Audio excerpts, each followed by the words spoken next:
ערב טוב ומבורך, ברשות מוריי ורבותיי, Hanouka Sameach, Bezrat Hashem, que cette fête de Hanouka ramène de la lumière à toi, Israël, avec des bonnes nouvelles, des bessorot tovot, bimera beyamenu, et que cette fête nous ramène la Géoula, le Mashiach Tzidkenu, bimera beyamenu, amen.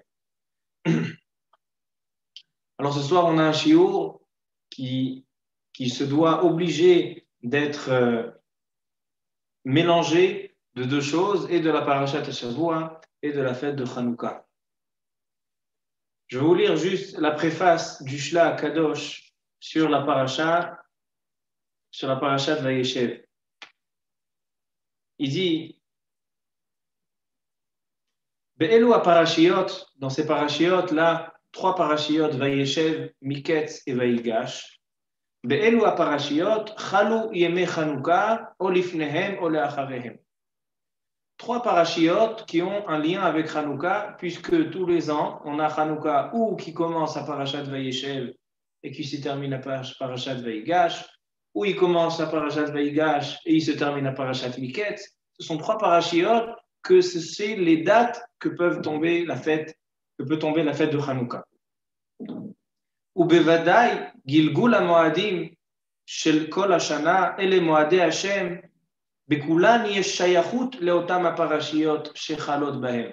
il dit ici, les Shabbatot de ces parashiot, qu'on lit ces parashiot, se trouvent dans cette fête, et ainsi que toutes les autres fêtes, que ce soit des fêtes midéoraita ou que ce soit des fêtes midérabanan, toutes les fêtes ont une shaychut.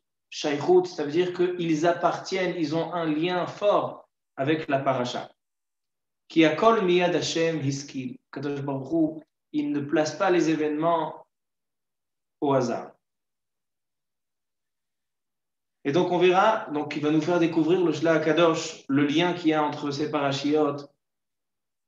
En fait, ces trois parashiot, c'est l'histoire de Yosef Hatzadik, c'est l'histoire de Yehuda et Tamar, c'est l'histoire de la descente en Égypte, la famine, les frères de Yosef qui viennent réclamer de la nourriture, ils vont se prosterner devant lui, etc.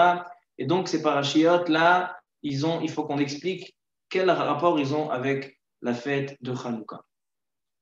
Avant de commencer, on va juste réciter les chapitres et les sujets de notre parasha. On s'approche de la fin de Chumash Bereshit, on est vraiment 3 parashiot avant la fin, et on a 4 chapitres dans notre parashat à Shavua. Le premier chapitre, le Perek Lamed Zayin.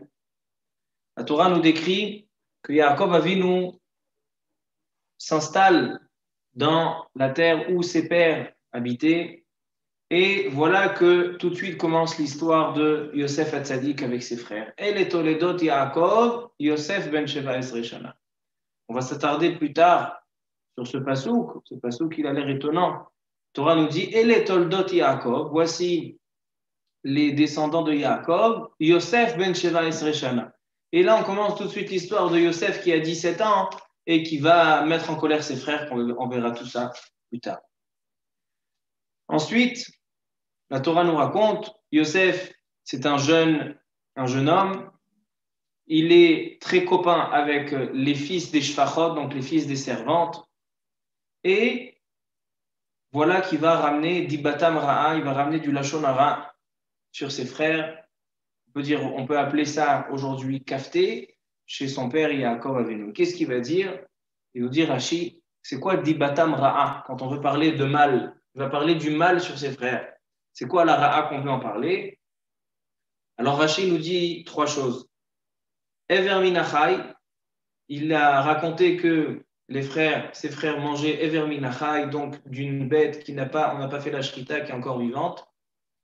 Mezalzelim bebne ashfachot likrotam avadim. D'accord, il rabaissait les enfants des servantes des shfachot, et c'est pour ça que Yosef na'aret bene bilha, il était rattaché avec eux. Et en 3e chose, Chashudim ala arayot. Il a dit qu'ils avaient un problème avec les arayot, la débauche. Et il nous dévoile Rashi que par rapport à ce lashon hara, il a eu 3 punitions en rapport avec ces 3 choses qu'il a ramenées. Pourquoi? Sur le Ever Minachai, c'est quoi? C'est les animaux, donc les behemoths, qu'ils ont consommés sans faire la shrita. Il dit Rashi, quand les frères de Yosef ils ont dit, venez, on le tue. Et puis, ils l'ont vendu. Et après, quand ils l'ont plus retrouvé, ils ont pris son habit, sa kétonet passive. Ils ont mis dessus du sang Gedi Izim. Ils ont mis du sang d'un bélier. Pourquoi? Parce que le sang du bélier il ressemble au sang de l'homme. Alors donc, ils ont ramené ça devant leur père.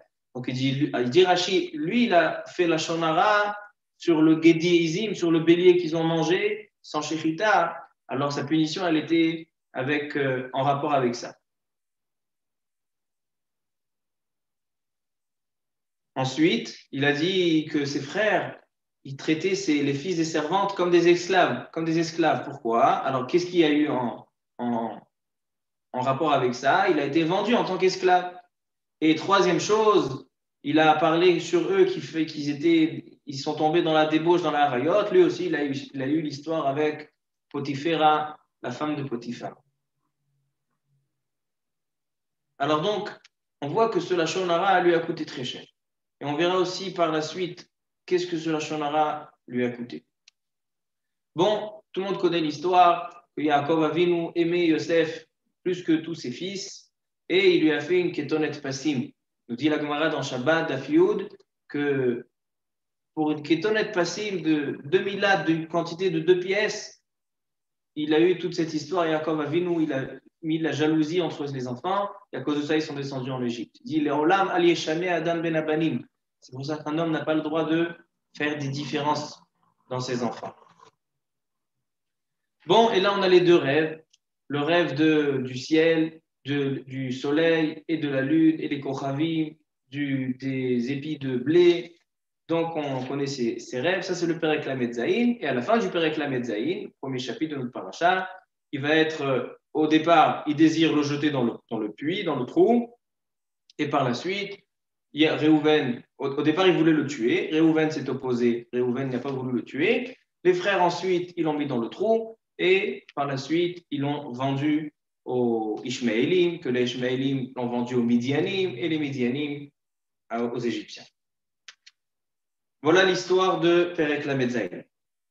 Perek Lamed Chet, on change de sujet complètement. La Torah nous décrit l'histoire de Yehuda et Tamar.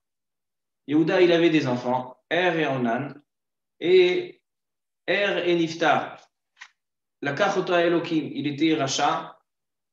Et ensuite, à cette ptira, Er n'avait pas d'enfant. On connaît tous la halakha du hiboum, que lorsqu'un homme quitte ce monde et il n'a pas d'enfant, alors on a une mitzvah de faire le hiboum, les yabem et eshet achiv.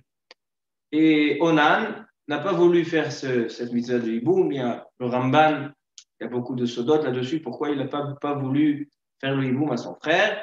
Et il y avait encore un dernier. Yehuda, il avait un petit qui s'appelait Sheila.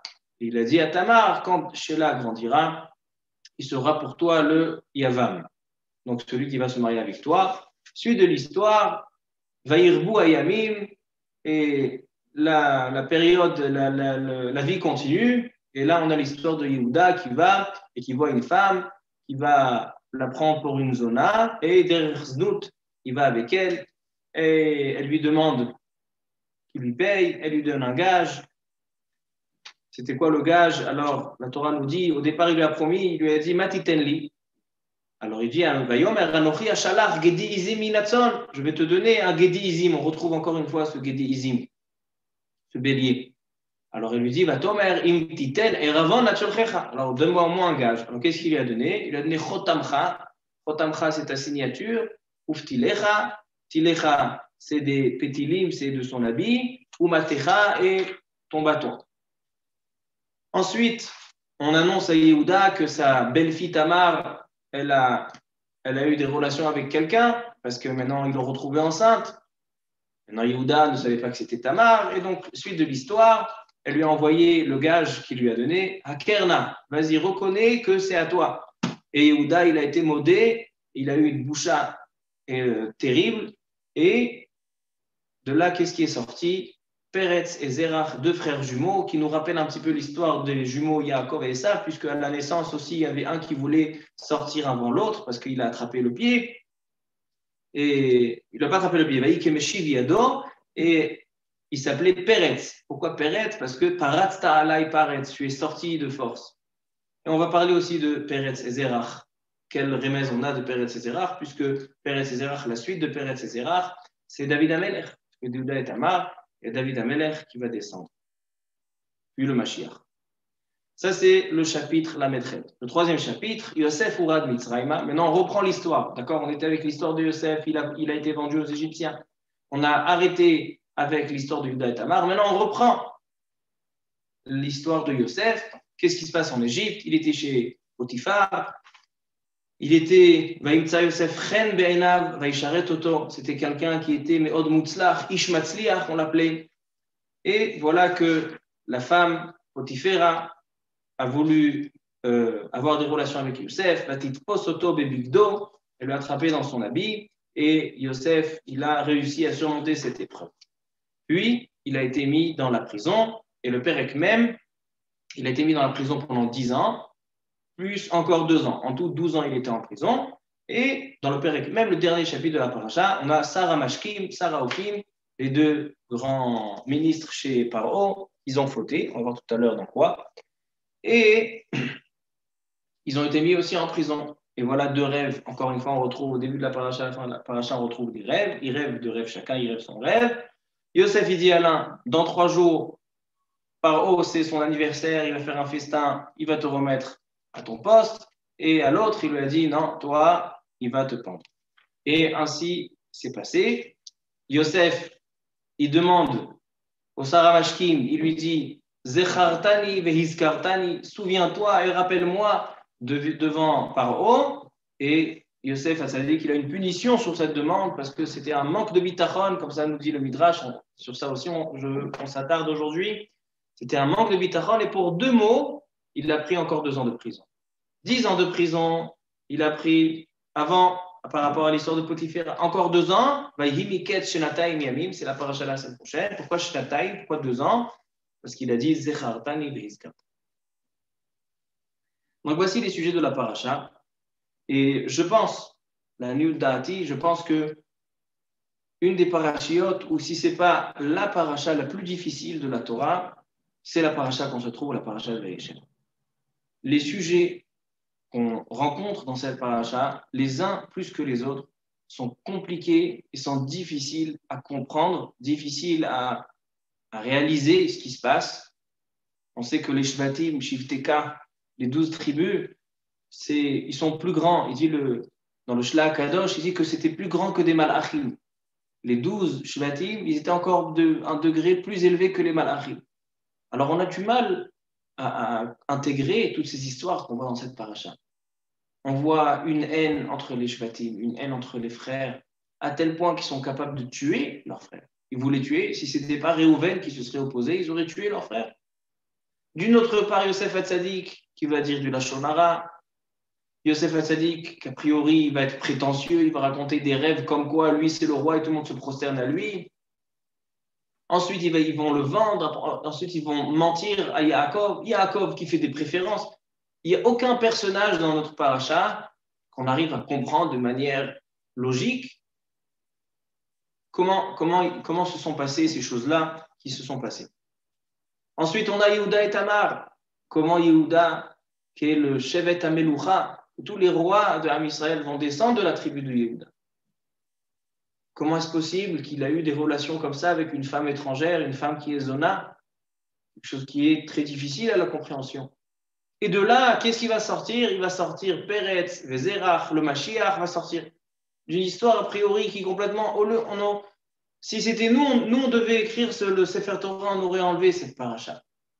Parce qu'il y a des choses qui sont très difficiles à expliquer, très difficiles à comprendre. Quand on se rencontre, quand on retrouve des personnes dans des shiurim, dans des drachot, les premières questions qu'ils posent, comment t'expliques l'histoire de Yehuda et Tamar? Comment t'expliques l'histoire de Yosef et ses frères?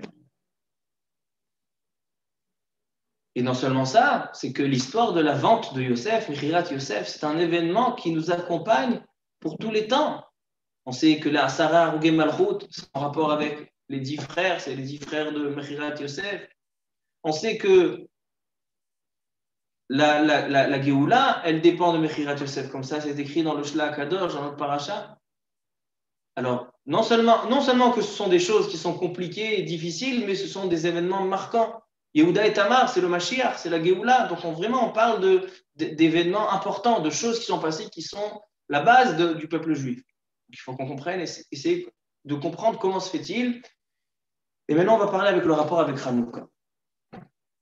La semaine dernière, j'ai déjà rappelé Beremez, les paroles du Shla Akadosh, qui dit que la Mechirat Yosef, la vente de Yosef, la faute des frères, c'était une faute.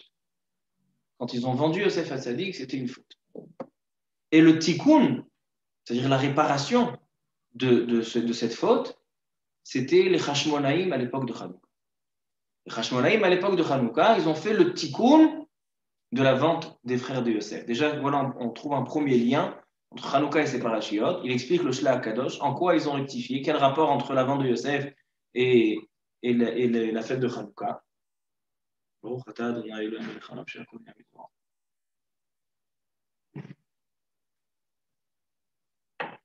Il explique le Shla Kadosh.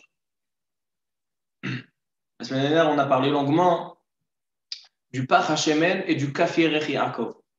Le Malach, quand il a rencontré Yaakov Avinu, il l'a atteint et il a blessé à son Kaf Hayarech, dans le nerf sciatique. Et le Kaf, le mot Kaf, ça s'écrit Kaf P. Et les Hashmonaïm, ils ont inversé le Kaf en Pach. Ils ont pris le Pach Hashemen. Pach Hashemen, quand il s'écrit à l'envers, c'est Kaf. Quel rapport? Dit le Shla Akadosh.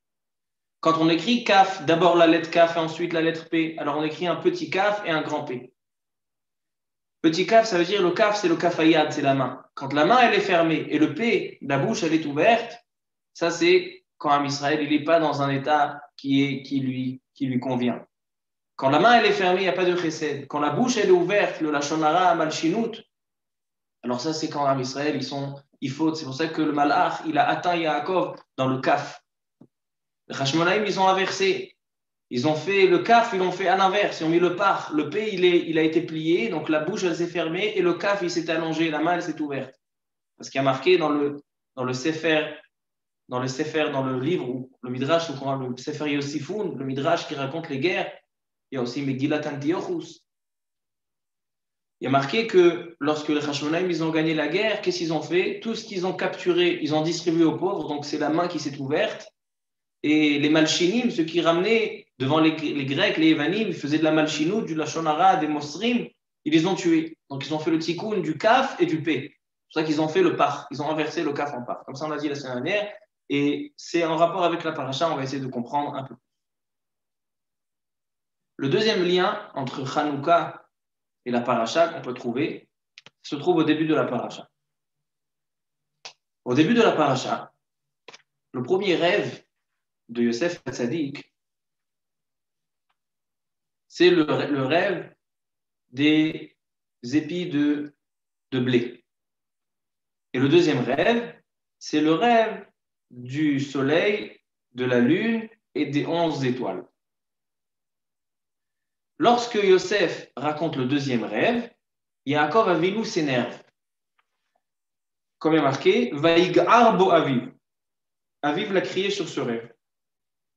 Pourquoi il a crié sur ce rêve?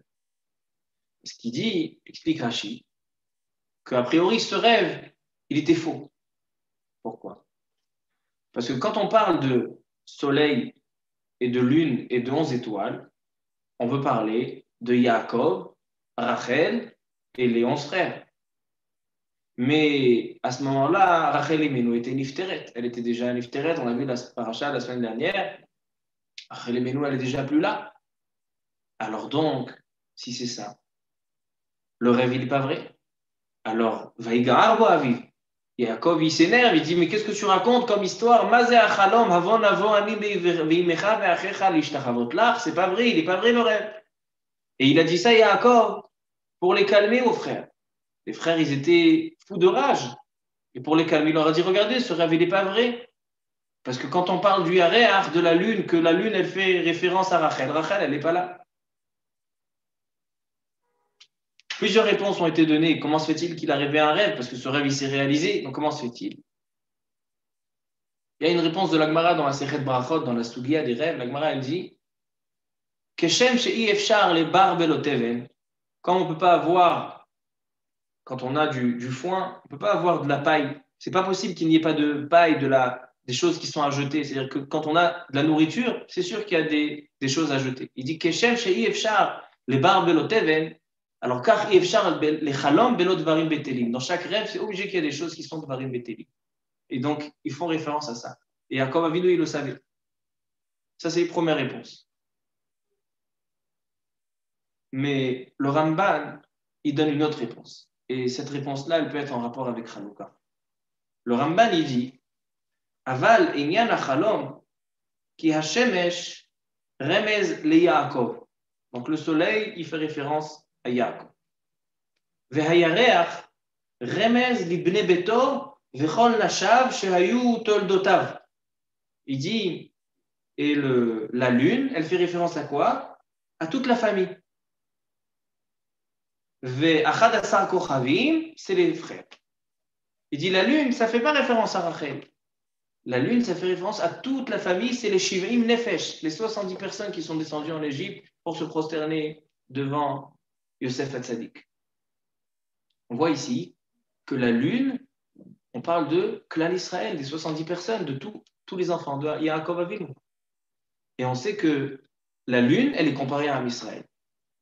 De la même manière que la lune, elle est nitraseret, vemitmalet, la lune, elle grandit et elle se rapetissit. Am Israël aussi, ils sont comme ça. Am Israël, il est comparé à la lune. Et la première mitzvah que Am Israël, ils ont reçue dans la Torah, en Parashat Bo, Chodesh Hazel Lachem, c'est Kiddush HaChodesh, c'est la lune. Am Israël, leur première mitzvah, c'est la lune. Ils sont comparés à la lune. Et dans le Nes de Hanouka, on retrouve trois choses que les Yévanim, que les Grecs, trois xérot. La première xéra, c'était sur le Kiddush HaChodesh. Il ne laissait pas à Israël fixer les mois selon la lune. Kiddush HaChodesh, ils ont annulé. Quoi encore? La Taharat HaMishpacha, la pureté. Ils n'ont pas laissé.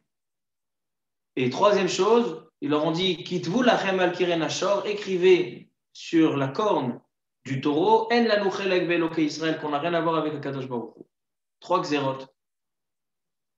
Et on retrouve cette lune, donc on va essayer de comprendre quel rapport avec cette lune.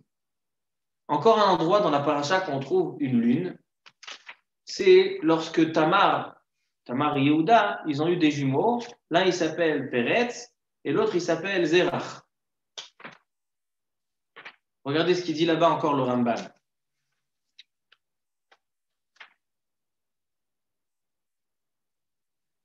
se trouve à la fin du Perek Lamedchet.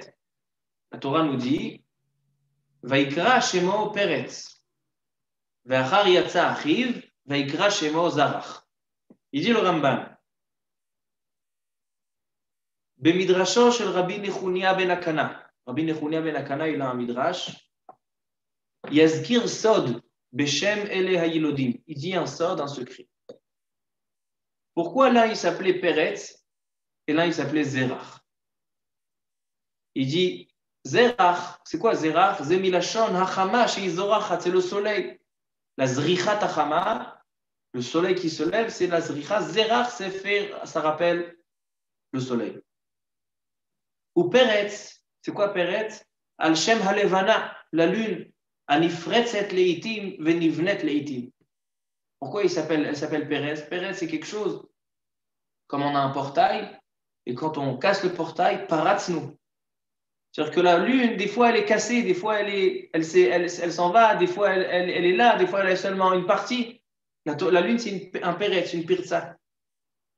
Vehare, donc il demande Rabbi Nechunia ben Akana, je ne comprends pas. Qui est le Bechor et qui est le deuxième? Donc, c'est deux jumeaux. Qui est le premier? Le premier, c'est Peretz, celui qui est sorti en premier.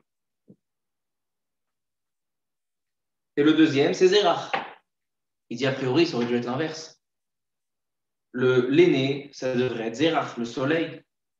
Et le deuxième, ça devrait être la lune. Pourquoi? Parce que le soleil, c'est le soleil qui donne de la clarté, c'est lui qui donne la lumière à la lune. Alors il dit, ici vraiment, Zerach, c'est le soleil, et Peretz, c'est la lune, ça aurait dû être l'inverse. Il dit le Rabbi Nechunia ben Akana, lo kashia. Deaktiv, vaiten yad, ve'achar yatsa achiv. Ve'hine le da'atam, aya shem halevana le peretz. Il dit pourquoi la lune c'est peretz? Mipne malchut bet David. Parce que de peretz va descendre David Amelech. Ve'hayu te'omim. Et c'est pour ça que c'était des jumeaux. Qui a levana mutemet bachama. Parce que la lune ne peut pas exister s'il n'y a pas le soleil. Vehu bechor bekoach elyon. C'est pour ça que la lune, c'est vrai qu'a priori, elle est secondaire au soleil. Mais il dit comme la lune, c'est comparé à la malchoute de David Amelech, parce que de Peretz descend à David Amelech. C'est pour ça qu'on fait passer d'abord Peretz. Le premier, c'est Peretz, la lune, et ensuite le soleil. Parce que le Ikar, c'est Peretz, c'est la lune. Et la lune, c'est comparé à Israël et le Mashiach. Et il dit, c'est pour ça que la Gemara dit dans Masechet Rosh Hashanah, quand on fait Kiddush HaChodesh, quand on fait Birkat HaLevana, alors on dit David Melech Israël Chai Vekayam. David Melech Israël Chai Vekayam. Pourquoi on dit David Melech Israël Chai Vekayam? Parce que la lune, c'est Peretz. Et Peretz, c'est David Amelech. C'est-à-dire que si on essaye d'examiner un petit peu, de sortir, de tirer déjà un élément, c'est qu'on a deux histoires dans la paracha qui sont différentes, donc les rêves de Yosef et Yehuda et Tamar, mais on a deux choses de tirer. De l'histoire de Yosef, on tire qu'un des rêves, c'était le Yareach. Yosef, il a une prophétie sur le Yareach, sur la lune, qui est comparée à Am Israël.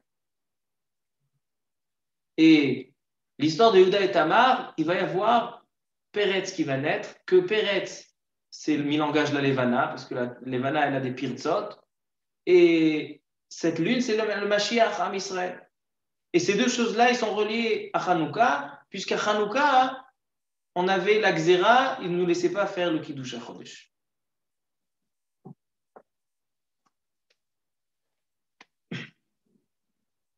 Alors donc, si on veut résumer pour l'instant les questions qu'on a, c'est tout d'abord comment expliquer les sujets dans la paracha, et deuxièmement, qu'est-ce que ces lunes qu'on retrouve, et la lune de Hanouka, comment on peut comprendre, en quoi ça nous parle.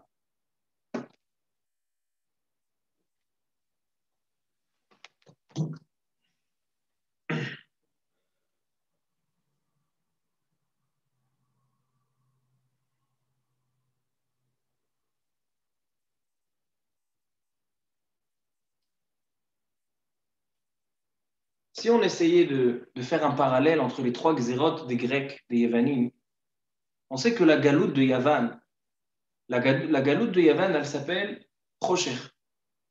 Il y a un midrash, le Rav Moshe Shapir, j'ai entendu plusieurs shiurim où il ramenait ce midrash. Le midrash, il dit, sur le pasouk, le premier pasouk dans la Torah, Bereshit bara Elokim et hashamayim ve'haaretz, ve'haaretz haïta tohu vavohu, ve'choshech al penei tehom, ve'ruach Elokim merechefet al penei hamayim. Donc, c'est-à-dire qu'à la création du monde, il y avait ce qui s'appelait choshech al penei tehom. Il y avait le choshech. Tohu vavohu, choshech al penei tehom, ve'ruach Elokim merechefet al penei. Il dit, les quatre galouyot se trouvaient avant la création du monde. Quand Akash Baruch Hu est venu créer le monde, il y avait déjà les quatre galouyot, les quatre exils. Et la galoute Yavan, c'est le choshech al penei tehom. La galoute Yavan, et donc c'est le Nes des Hashmonaïm, elle s'appelle choshech al shem shehechshicha enehem shel Israël. Parce que la galoute de Yavan, elle a mis de l'obscurité dans les yeux d'Am Israël. Echshicha enehem shel Israël. Et j'ai envie d'essayer de comprendre ce soir pourquoi la galoute de Yavan, elle s'appelle choshech. Pourquoi on n'a pas dit ça sur Édom, sur Ishmaël, sur Madaï ou Paras? Pourquoi on dit sur la galoute Yavan que la galoute Yavan Ershicha Enehem chez Israël?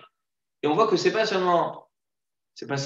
pour rien qu'on a dit Roger, parce que la mitzvah qu'on a été metaken lors de la victoire contre le galoute Yavan, c'était d'allumer une lumière, d'allumer une bougie. C'est comme si la bougie, c'est elle qui va repousser le Rocher, comme nous dit le Chovat Alevavot.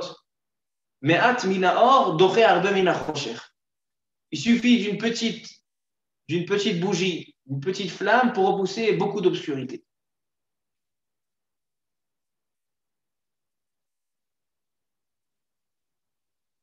Alors pourquoi la galoute Yavan, c'est Rocher, elle est comparée à l'obscurité, et notre réponse à cette galoute, c'est d'allumer une bougie. En quoi allumer une bougie, c'est ce qui va gagner les Grecs, les Yévanim.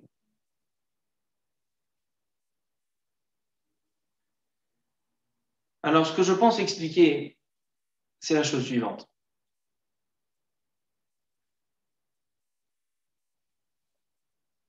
Des fois, parfois, dans la vie, un homme, quand il observe des choses, chaque personne, elle a une observation, elle a sa propre observation. Quand il y a que ce soit dans les Inyanim de Kodesh et les Inyanim de Chol, ça n'a aucune différence. Chacun, il interprète et il comprend les choses d'une autre manière. Et quand on est dans un monde, dans un olam de sheker, dans un monde où on ne connaît pas vraiment bien la vérité, on ne sait pas où se trouve la vérité. On étudie un petit peu, donc ça nous ouvre les yeux. Mais de manière générale, le olam à sheker, il nous empêche de bien regarder les choses et de bien les observer. Il y a marqué dans le Shla Kadosh. Le Shla Kadosh, il donne un chidouche au sujet de Hanouka. Il dit le Shla Kadosh. Hanouka, ayabo Hanouka de Bet Hamikdash. On sait que la fête de Hanouka, c'est le temps quand Shlomo HaMelech, il a terminé de construire le premier Bet Hamikdash, c'était à Hanouka. Il dit Hanouka de Bet Hamikdash, c'est pour ça qu'on fête Hanouka Tamizbeach, quand dans le piout de Maoz Tour, on dit Hanouka Tamizbeach. Et c'est pour ça que dans les 8 jours de Hanouka, on lit les Korbanot de Nessiim quand ils ont été fait la Hanouka du Mizbeach. Il dit V'hu romez le chinuch haolam. Il dit le Shla HaKadosh, un grand chidouche. Il dit que construire le Bet HaMikdash, et c'est ce qui se passe à Hanouka, il est en rapport avec la construction du monde. On a le chinuch Bet HaMikdash, l'intronisation du Bet HaMikdash et l'intronisation du monde. Il y a un lien entre le Olam, le monde, et le Bet HaMikdash. On sait que le Gaon de Vilna, il y a un Midrash aussi, il dit que puisque tout le monde, il recevait son énergie du Bet HaMikdash, où il y avait le Even Ashtia, Shebimenu Mushtat HaOlam. Tout le monde reçoit son énergie du Bet HaMikdash. Kadosh Baruch Hu, il a fait en sorte que quand il a créé le monde, le centre du monde et l'endroit, on peut dire le Chapak, le Chadar Pikuar, donc le moar du monde, c'est le Bet HaMikdash.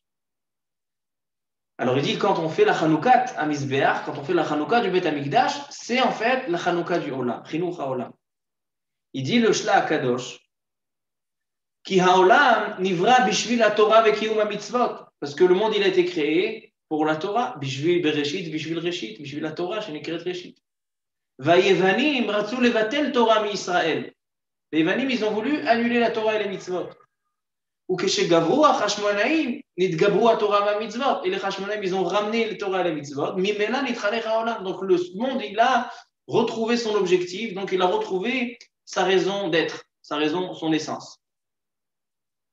Il continue le Shla HaKadosh.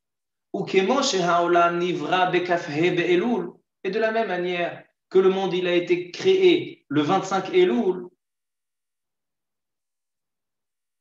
Aval, Ken Hanouka, Kafé la Chodesh. La même chose, Hanouka, c'est le 25 du mois. Ou Kemo, et encore un parallèle, mis à part la date. Il dit Kemo, chez Bereshit, Abria, Haya Or. Quand il a créé le monde, il a dit Yehi Or. Alors la même chose, Mitzvot Hanouka, c'est Benerot. C'est de mettre la lumière. Et encore un parallèle. De la même manière que la lumière, quand il a créé la lumière, Yehi Or. Il est marqué là-bas dans le Midrash que il a fait ce or, il en a fait le or aganoz. Il a caché cette lumière pour l'époque du Mashiach, pour les tzadikim. Il dit que moi, chez Oto or ou ganouz, on n'a pas le droit, on ne peut pas l'utiliser. La même chose, Otodavar, Nerot alal ou anomadlikim kodeshem. On n'a pas le droit de profiter des Nerot de Hanouka. Et il dit Yehi or, c'est quoi le mot Yehi or? Yehi, Yud Ke Yud, c'est 25. C'est encore le jour du 25 Elul, les 25 qui se lèvent. Alors donc il dit en fait le Shla HaKadosh, un grand yesod, que la Chanouka du Mizbeach, quand on vient construire le Bet HaMikdash, quand les Yevanim ils ont gagné la guerre, on a reconstruit encore une fois le monde, on a recréé le monde. Il y a d'autres preuves à cela, mais on n'a pas le temps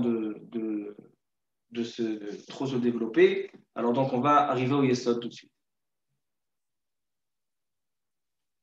Cette paracha, elle a un lien plus, non seulement les liens qu'on a trouvés, on a vu la Levana, on a vu le Shlach Kadosh, qu'ils ont inversé le Pach et le Kaf, que les frères de Yosef, la vente de Yosef et ses frères, leur faute c'était quoi? C'était la Shonara, c'était le P, et c'était qu'ils ont vendu pour de l'argent, c'était le Kaf, et donc le Tikkun des Hashmonaïm, c'était la réparation de la vente de Yosef. Mais on voit quelque chose d'extraordinaire. Notre paracha, elle parle de deux personnages qui vont déclencher la Géoula. On a Yosef et Yehuda. Yosef et Yehuda, ce sont les deux personnages qui vont déclencher la Géoula. Pourquoi? Parce qu'on a le Mashiach ben Yosef, on a le Mashiach ben David. Le Mashiach ben David, c'est celui qui va ramener le Mashiach ben Yosef, celui qui va ramener le Mashiach ben David. Et donc ces deux personnes, on retrouve dans cette paracha, a priori, des fautes, des chataïm. Et Yaakov Avinu, comment Yaakov Avinu il fait des préférences, et à cause de ça, on apprend de Yaakov de ne pas faire de différence entre les enfants. Comment on peut dire ça sur Yaakov Avinu? Rabbi Moshe Al-Shich Shalom, Rabbi Moshe Al-Shich, dans son Pirouche, Torah Moshe, il dit quelque chose de nifla beyoter. Et de là, je veux revenir à la première question qu'on a demandé dans ce shiur. Le Al-Shich HaKadosh, il pose la question que tous les mafarshim ont demandé. Comment on dit El et Toldot Yaakov, Yosef ben Sheva Esrei Shana. Voici les descendants de Yaakov. Yosef, il a 17 ans et on raconte l'histoire. Tu viens me donner les Toladot, tu viens me donner les enfants. Alors dis-moi qui sont les 12 enfants. Alors chaque Mefaresh, il donne son pirouche. Il y en a qui disent que El et Toldot, c'est les histoires qui se sont passées. Mais le Al-Shich HaKadosh, il a une idée meod ma'anienet. Il dit le Al-Shich HaKadosh au début de la paracha, il dit comme ça.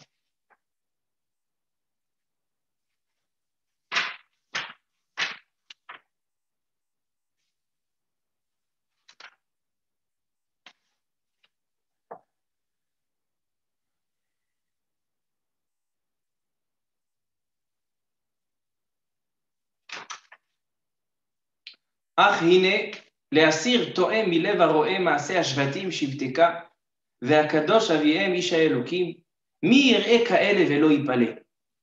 Donc la Shich HaKadosh il ressent la première question qu'on a ouvert le shiur, c'est que cette paracha ça doit être la paracha la plus difficile de toute la Torah. On prend des personnages kdoshim, des shvatim, les 12 shvatim plus grands que des malachim et on voit des histoires que a priori aujourd'hui même un simple juif ne ferait pas. Comment on peut avoir une telle haine? Comment on peut faire la shonara sur ses frères? Comment on peut tuer le frère? Comment Yaakov il fait les différences entre ses enfants? Il fait de la kina. Comment Yehuda il arrive à faire cette histoire avec Tamar, Beznout? C'est une paracha incompréhensible. Il dit Mir et Kael velo ipale. Il dit Al-Shich HaKadosh, qui peut voir une telle paracha sur de telles personnes, velo ipale, qui ne sera pas ébloui et qui ne sera pas étonné? קדוש אלוקים כמו יוסף ידבר לשון הרע, יעקב אבינו יקבל לשון הרע, השבטים ישנאו ויקנאו ויבואו עד שערי מוות. Il dit, quand la Torah elle nous commence la paracha avec ce mot El et Toldot, la Torah elle a tout répondu. על כן, על כל הדברים האלו באה תורת השם תמימה ותאמר, מה יחשבון על זרע אלוקים, דמיון אל בני בליעל. כי הלא אלה תולדות יעקב, יוסף וכל אחיו, תולדות יעקב הם, שכולם זרע אמת. Il dit le Al-Shich HaKadosh, quand la Torah elle va démarrer cette paracha, elle va commencer à nous décrire cette paracha étonnante, la Torah va nous donner une base, un élément clé pour comprendre toute cette paracha. Elle nous dit, elle est Toldot Yaakov. On commence maintenant toutes les histoires, Yosef, Ben Sheva, Esrei Shana, ils vont avoir jaloux, ils vont vouloir le tuer, etc., etc., etc., Yehuda et Tamar. Et les Toldot Yaakov, voici les Toldot Yaakov pour te dire qu'ils sont tous kshérim, qu'ils sont tous tzadikim, qu'ils sont tous kdoshim plus que des malachim. Et chaque acte, on peut voir dans les Mefarshim, on n'a pas le temps de dire toutes les tiroutzim, toutes les réponses qu'il y a. Le Rachaim HaKadosh, et le Al-Shir HaKadosh, le Malbim, le Abarbanel, chacun il va dire Yosef Hatzadik, pourquoi il a fait la Shonara. Et eux, s'ils ont fait Averminachai, c'est parce qu'ils ont créé cet animal Besefer Yetzira et des tiroutim sur des tiroutim. Pourquoi ils ont voulu le tuer? Parce qu'il avait un digne de Edzomem. Et des dizaines de tiroutim pour comprendre chacun qu'est-ce qu'il a fait. Il dit, sache que chaque chose, il y a une explication. Et le Sheikh HaKadosh, toute la paracha, c'est ce qu'il va faire. Dans toute la paracha, il explique chaque chose qui s'est passée, chaque chose c'est Alpi Adin. Ils étaient tzadikim.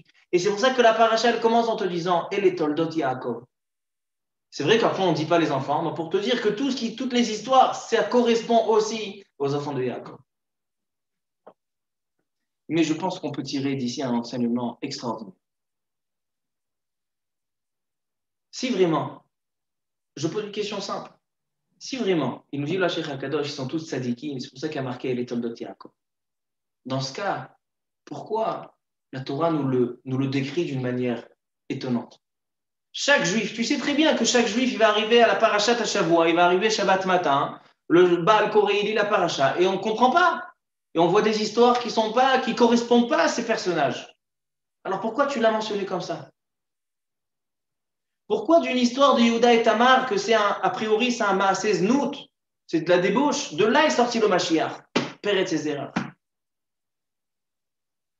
Alors je pense que là se trouve toute la réponse, et voilà le lien avec Hanouka. C'est que nous, comme nos yeux, on observe les choses de la manière qu'on veut les observer, qu'on est habitué, qu'on a été éduqué à observer les choses. Et pour nous, quand on lit cette paracha, quand on lit cette haine et cette chose, c'est comme ça qu'on interprète les choses. On interprète les choses d'une manière négative. Mais elle vient te dire la paracha, elle est Toldot Yaakov. Elle est Toldot Yaakov, ça veut dire, sachez à Israël, pour toutes les générations, que le peuple juif, il doit descendre à la profondeur des choses. Quand le peuple juif est confronté à toutes sortes de choses, que ce soit des histoires graves, que ce soit des choses étonnantes, que ce soit même des épidémies ou d'autres choses. Ce qu'on demande au peuple juif, et les Toldot Yaakov, parce que la Torah elle nous enseigne que si on veut arriver à la Géoula, si on veut traverser cette galoute, on est obligé de savoir qu'il y a des choses que Alpanav, que de manière extérieure, d'une observation légère, on va le trouver négatif, on va le trouver pas bien. Mais notre travail, c'est de savoir descendre à la profondeur, de savoir décortiquer les choses, de savoir observer d'une manière plus investie. Et de là, on va retrouver le bien. De l'histoire de Yehuda et Tamar, j'ai vu juste tout à l'heure Ramban, pour moi c'est un grand chidouche. Le Ramban, il dit, pourquoi Yehuda, il s'est marié avec Tamar? Pourquoi il n'a pas laissé son fils Sheila? Pourquoi il y a eu cette faute? Le Rachem Akadosh, il dit que Yehuda, il était obligé. C'est même pas Yehuda qui a choisi. Akadosh Baruch Hu l'a obligé à aller avec Tamar, même s'il ne savait pas qui c'était. C'était une obligation. Parce que c'était dans les calculs de la chaîne. C'était quoi le calcul de la chaîne? Il dit le Ramban, il dit, les enfants de Yehuda ne pouvaient pas se marier avec Tamar. Pourquoi? Pourquoi ni le grand R, ni Onan, ni Sheila, pourquoi trois enfants ne peuvent pas se marier avec une femme? Pourquoi ce doit être Yehuda qui va se marier avec cette femme et c'est lui qui va ramener le Mashiach de Tamar? Dit le Ramban, la première femme de Yehuda, c'était une fille de Kenaanim. Une fille de Kenaanim. Et le Mashiach ne peut pas descendre d'une descendance de Kenaanim. C'est pour ça que les enfants de Yehuda, impossible qu'ils se marient avec Tamar, parce que c'est des enfants des fils de Kenaanim. Yehuda, qui n'a rien à voir avec des Kenaanim, lui, il peut se marier. Qu'est-ce qu'on a avec les Kenaanim? Alors, le Rochaim Akadosh, dans Parashat Vayechi, il dit que comment se fait-il qu'on a vu des histoires que Dina, elle était avec Shrem, et que toutes sortes d'histoires qu'on a avec des Goïm, et Sarah et Menou, de qui elle vient, et Lot, c'est lui qui a emmené le match. Il dit qu'il y a des Nitzotzot à Kedusha, comme ça on l'a dit il y a quelques chiffres, il dit Rochaim Akadosh. Adam Arishon, quand il a fauté, il y a plein de Kedusha qui allaient même chez la Toum'a. Et pour récupérer cette Kedusha, on doit aller chez la Toum'a la récupérer. Et il dit, les Kenaanim, il n'y a aucune Kedusha là-bas. C'est pour ça que des Kenaanim, il ne peut rien sortir. C'est pour ça que les enfants de Yehuda, ils ne pouvaient pas se marier avec Tamar. C'était seulement Yehuda qui devait faire le hiboum. Yehuda qui avait la Meloucha, c'est lui, en personne qui devait, parce que ses enfants, ils étaient banim chez le Kenaanim. Alors tout ça pour nous dire que toute cette paracha, elle est étonnante. Mais si on approfondit, on comprend. Et c'est exactement ça, la Galoute Yavan. C'est pour ça qu'il y a un rapport entre la vente de Yosef et la fête de Hanouka. Les Yevanim, les Grecs, ils sont appelés Procher. Al-Shem Shechichu Enehem. Pourquoi les Yevanim, ils ont été Marchir Enehem? Ils ont rendu les yeux d'un Israël obscur. Pourquoi? Parce que la galoute de Yavan, la galoute des Grecs, c'était pas une galoute de danger, de mort qui voulait anéantir tout le monde. Non. En Israël, ils pouvaient vivre à Kol Beseder. Mais il fallait être grec, Leiti Avem. Être grec, ça veut dire tu restes le même homme que tu es, sans la Torah, sans la Kedusha, sans la Taharat Amishpacha, sans la lune, sans le Kiddush Chodesh, parce qu'il n'y a plus de mitzvot, il n'y a plus de Rosh Chodesh, il n'y a plus de Chagim. Sans le Keren Hashor, quand tu prends le taureau, tu vas travailler, si on essaye de trouver le parallèle entre ces trois choses, la Taharat Amishpacha, c'est la maison, c'est la Kedusha de la maison. La lune, c'est tout le calendrier. Tout le calendrier juif, il est basé sur la lune. C'est tous les moadim, c'est tous les zmanim que l'homme traverse. Et le shor, d'écrire sur la corne du taureau, c'est la parnassa. Ce sont les trois choses de la vie de l'homme. Les trois choses de la vie de l'homme du jour le jour, c'est ça. Ce sont les trois choses. Et c'est ça que les Yevanim, ils ont voulu enlever. C'est-à-dire que les Yevanim, ils n'ont pas voulu anéantir l'existence d'Am Israël. Ils ont juste voulu leur changer l'optique. Ils ont juste voulu causer que Am Israël ne regarde pas et n'observe pas le monde et ne vive pas dans ce monde en tant que juif, en tant qu'Am Israël Kedoshim, mais en tant que Mityavnim. C'est-à-dire que c'était les mêmes personnes, sauf que les yeux, l'observation, comment observer les choses, c'était d'une manière obscure. Et c'est exactement l'enseignement des Nérot. Pourquoi les bougies de Hanouka, c'est la réponse aux Yevanim? Parce que la bougie de Hanouka, elle nous enseigne qu'un petit peu de lumière peut repousser beaucoup d'obscurité. C'est-à-dire qu'un homme, s'il est rattaché, même un petit peu, il est rattaché à Kadosh Baruch Hu. Un petit peu, il est rattaché à la spiritualité, à la Torah, à un enseignement, à un chiour, à quelque chose. Avec ce peu de lumière, il peut repousser le chocher, il peut repousser l'obscurité qui l'empêche de regarder le monde comme il se doit. Et c'est exactement l'enseignement de notre paracha. La Torah a voulu nous enseigner, elle est Toldot Yaakov, sache que pendant la galoute, et les deux personnages les plus importants, Yosef et Yehuda, ceux qui vont ramener le Mashiach, ceux qui vont nous sortir de la galoute, c'est si quoi? Si tu regardes toutes ces histoires et tu seras étonné comment Israël et Yaakov il a fait ça, comment Yosef il a fait ça, comment les frères ils ont fait ça, comment Yehuda il a fait ça. Il ne faut pas se fier à l'apparence, il ne faut pas observer les choses avec le rocher, avec les lunettes de tous les jours. Il faut savoir nettoyer ses lunettes. Il faut savoir prendre cette bougie et repousser et approfondir pour retrouver quelle est la vraie vérité. C'est pour ça que tous les mefarshim dans cette paracha, ils expliquent pourquoi un il a fait ça et pourquoi l'autre il a fait ça. Et c'est ça le rapport entre la paracha et la fête de Hanouka. C'est ça le rapport avec la levana, la lune. La lune, des fois on la voit, des fois on ne la voit pas. Mais il suffit d'un tout petit peu. D'accord, le premier jour du mois, quand la lune elle commence, elle est mitradeshet. Alors là, on voit un tout petit peu, mais on la voit parce que tout le ciel il est noir, on voit juste la lune qui sort. C'est pour ça que dans le rêve de Yosef Hatzadik, il fait référence à Am Israël par la lune. Il dit le Ramban, la lune c'est les Shiv'im Nefesh, tout le Bnei Israël. On voit que Peretz, que de Peretz est sorti le Mashiach, Peretz c'est Milachon, Pirza c'est la Levana, parce que Zerach c'est le soleil et Peretz c'est la Levana. Ça c'est l'enseignement. C'est pour ça qu'Am Israël il est comparé à la Levana.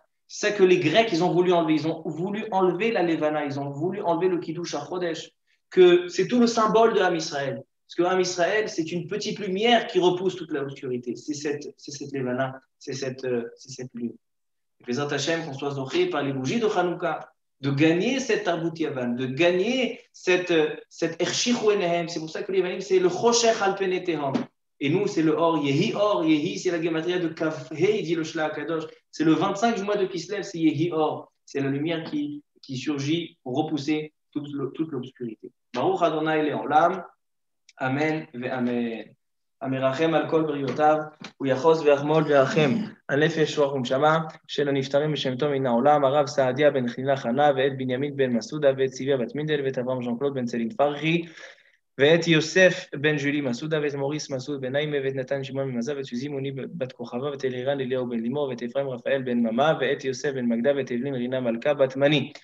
רוח אדוני תניחם בגן עדן, וכל בני ישראל השוכבים עמם בכללך וסליחות, וכן יהי רצון ונאמר אמן.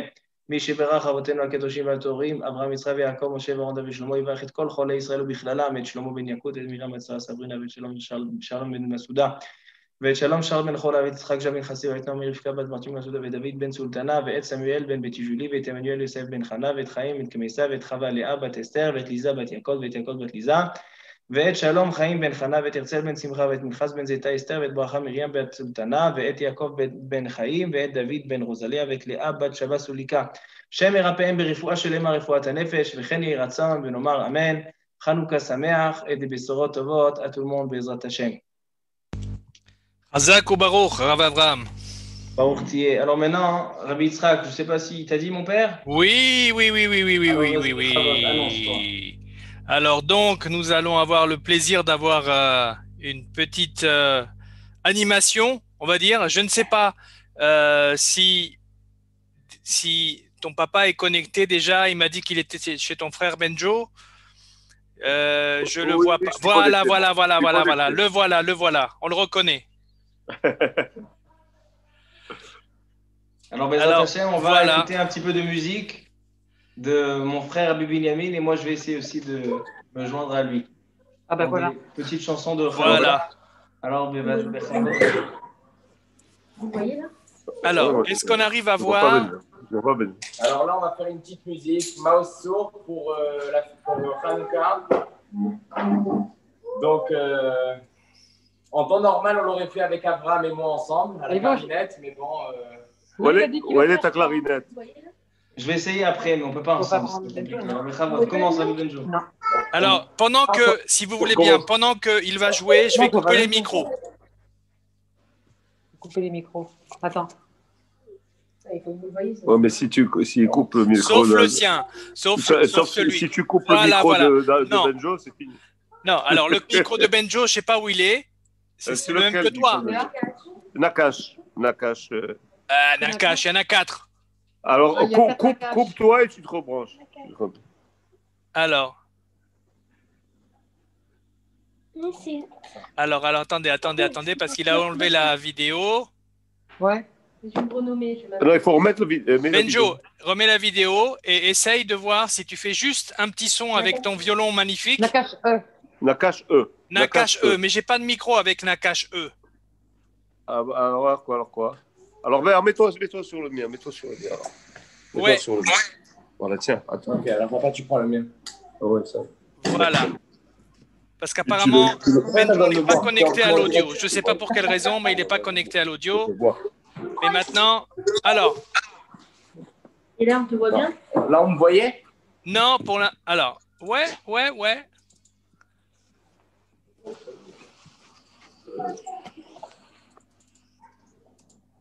Excusez-nous, hein, c'est du direct. Non, mais voilà. Allez, à toi. C'est bon? Oui, tu peux y aller. Vous êtes sorti.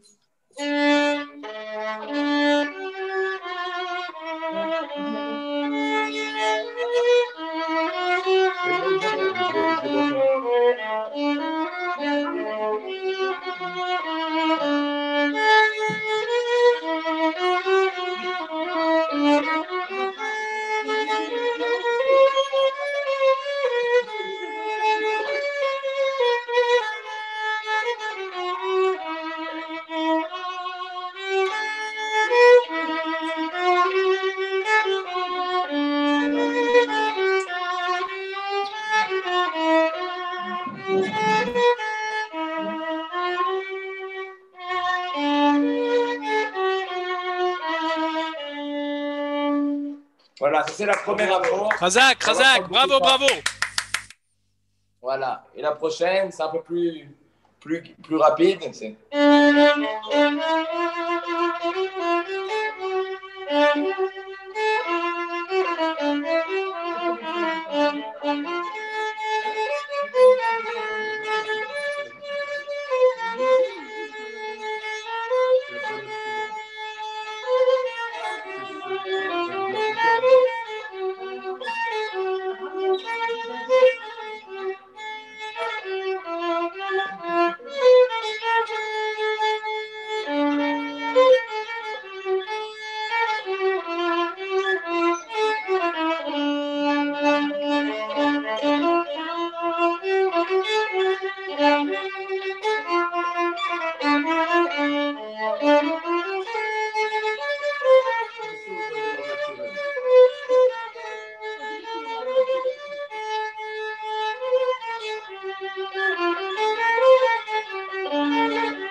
Voilà. Bravo, Razak. Chazak ou Baruch, Chazak ou Baruch.